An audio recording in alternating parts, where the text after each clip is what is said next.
देखिए, ऐसा है कि किस तरीके से उन्होंने इंडी गठबंधन बनाया।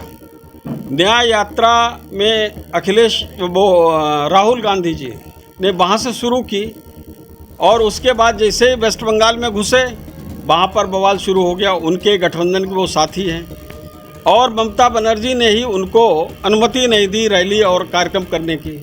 उसके बाद जब बिहार में घुसे तो बिहार में उनके गठबंधन के साथी नीतीश कुमार की सरकार की चली गई और इसी प्रकार से जब अब यहाँ पर उत्तर प्रदेश में घुसेंगे तो यहाँ पर भी उठापटक मचना तय है। लेकिन मैं ये बताना चाहता हूँ कि जिस तरीके से समाजवादी पार्टी पीडीए कर रही है, पीडीए कुछ नहीं है, ये केवल पप्पू डब्बू अलायंस है। और इस अलायंस को हमने 2017 में देख लिया है कि किस तरीके से अलायंस फ्लॉप हुआ था। 2017 में भी अखिलेश राहुल गांधी जी ने इसी प्रकार से अलायंस किया था और अलायंस का बुरा हश्र हुआ था।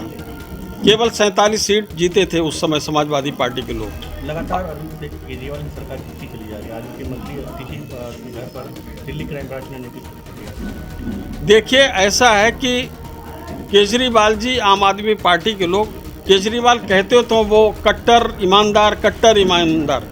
मुझको लगता है कि आम आदमी पार्टी के नेताओं से ज़्यादा कट्टर बेईमान देश में कोई नहीं है। और जिस तरीके से वो सोचते हैं कि हम इतना ज्ञानी हैं, इतना तरीके से हम चोरी करेंगे कि कोई हमको पकड़ नहीं पाएगा। लेकिन हमारी एजेंसीज हैं, लगातार काम कर रही हैं। अगर किसी को इस पर शिकायत है तो न्यायालय में जाके अपनी बात को कहें और ये प्रक्रिया चलती रहेगी। देश में जो भी भ्रष्टाचार करेगा वो जेल जाएगा। उत्तर प्रदेश में लगभग लोकसभा सीटें कितनी भारतीय जनता पार्टी माननीय मुख्यमंत्री योगी आदित्यनाथ जी ने कहा है कि 80 की 80 लोकसभा सीट हम जीतेंगे।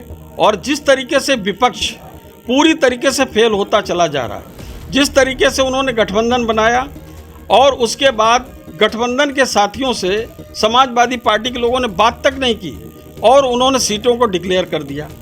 कांग्रेस को उम्मीद थी लखीमपुर उनको मिल जाएगी सीट, कांग्रेस को उम्मीद थी कि फर्रुखाबाद उनको सीट मिल जाएगी, सलमान खुर्शीद को लड़ा लेंगे। लेकिन वहाँ पर भी इन्होंने अपने कैंडिडेट्स खड़े कर दिए। साथ ही साथ यहाँ तक कि उन्होंने अपने चचा का भी ध्यान नहीं रखा। चचा को उम्मीद थी कि हमको फिरोजाबाद की सीट मिल जाएगी, हमको मैनपुरी की सीट मिल जाएगी। उन सीट्स पर भी अखिलेश जी ने कैंडिडेट खड़े कर दिए हैं। तो ना तो वहाँ कांग्रेस के लिए कुछ बचा है, ना चचा के लिए कुछ बचा है, सब कुछ शून्य है। अब सब कुछ खचाखच भरा हुआ है तो भारतीय जनता पार्टी के लिए ही है और कुछ नहीं है। सर, जैसे उन्होंने कहा अखिलेश जी ने कि न्याय यात्रा में बड़े कार्यक्रमों में मुझे आमंत्रित नहीं किया जाता है, इसका क्या मतलब? देखिए, वो उनका इंटरनल मामला है कि किस तरीके से वो आमंत्रित करते हैं या नहीं करते हैं।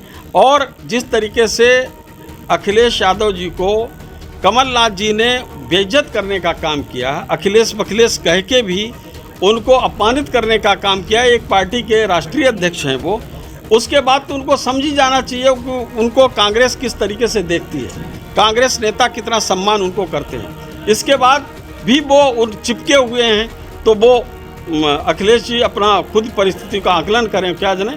लेकिन ये गठबंधन चलने वाला नहीं। 24 से पहले क्या टूट ही चुका है गठबंधन। जहाँ पर कुछ बचा ही नहीं है, उन्होंने सीट अपनी डिक्लेयर कर दी तो उन्होंने मंशा स्पष्ट कर दी है कि सीट वो 2 देंगे कांग्रेस पार्टी को, इसके अलावा कोई सीट देने वाले नहीं। धन्यवाद।